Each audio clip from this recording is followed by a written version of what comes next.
Hi there, fish folk. Austin here with Fintastic Freaks. Whoa, somebody got a haircut. So of all the fish here in my fish room, a few of them catch your attention. There's Finley, my angels, perhaps my cichlids, the goldfish. But one fish in which that has captured some of your attention is one that you really haven't seen a whole lot. Of course, I'm talking about nothing else but my amazing black ghost knife, Ghostie. Hello! And this right here is a big reason why. Ghostie just likes to hide in logs all day and then come out at night. You know, when the lights are off and we're all asleep.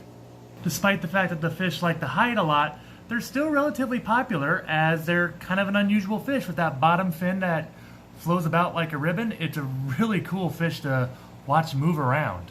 A few of my subscribers have been wanting this video for quite a while. Even my fiance has been wanting this video for a while. So at long last, here it is. My video / care guide for a black ghost knife fish.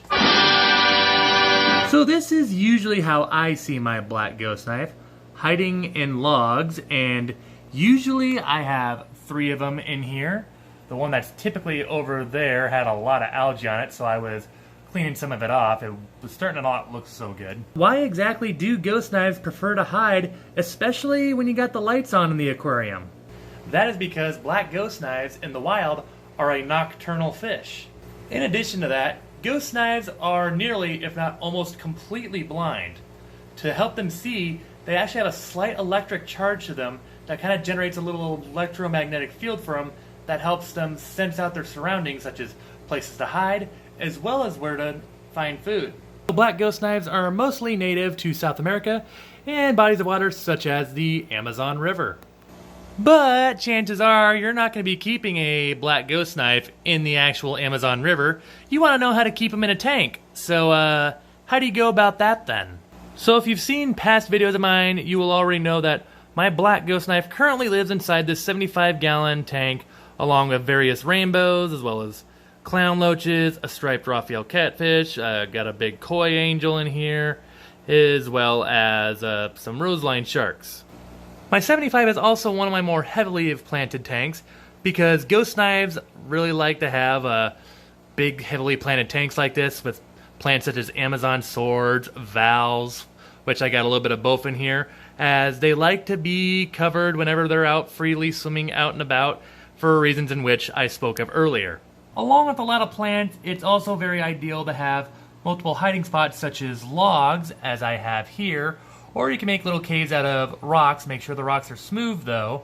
As I've said before, black ghost knives are native to the Amazon River, hence they like to live in tropical waters, thus temperature between 72 and 78 degrees. The main thing in terms of water parameters that you'll want to watch with your ghost knife is to make sure that the nitrates and nitrites do not get out of hand and cause ammonia spikes, as like pufferfish that I mentioned before, black ghost knives are another scaleless fish. Thus, if your water parameters get bad, they will show it before any other fish you have in the tank, as they are more susceptible to bad water parameters and can get sick quite quickly if such things get out of hand.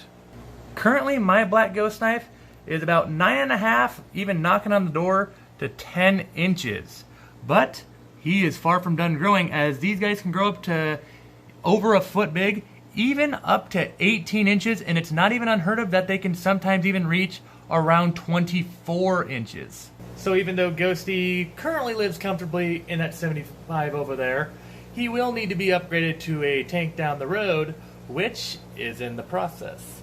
While a 75-gallon tank will work for a good amount of time for a ghost knife, I would still recommend that you give them a tank more along the lines of 125 gallons. As you can see, they can swim backwards, they can even swim upside down even, which they are one of the very few fish that actually have the capability of doing so. That bottom fin of theirs is just so cool, ain't it?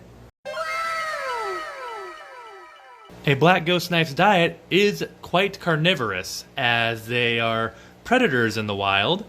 Thus, things like bloodworms, shrimps of sorts, once they get bigger, you can even give them ghost shrimp, which mine's about the right size to where you can start thinking about it. Otherwise, brine shrimp is another one. Beef heart is another one that my ghost knife also really likes. And occasionally he'll eat freeze-dried foods, but you're going to be way better off sticking to meaty foods with your ghost knife.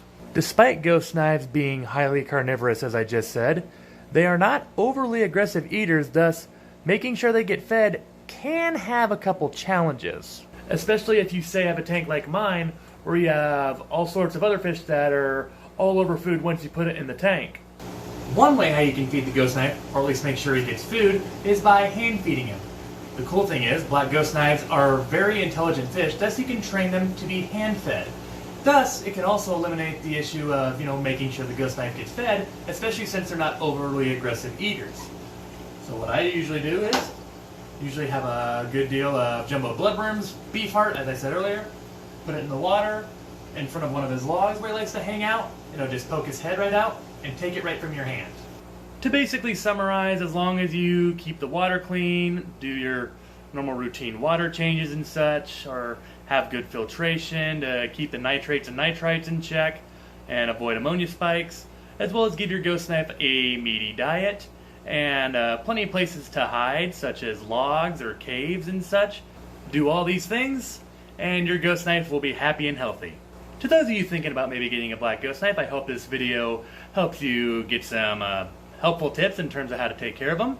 And if you already have one and maybe think I missed something or left something out, let me know in the comments below. We're all in this together. If you like this care video, or just like finally seeing some clips of Ghostie, go ahead and give this video a thumbs up.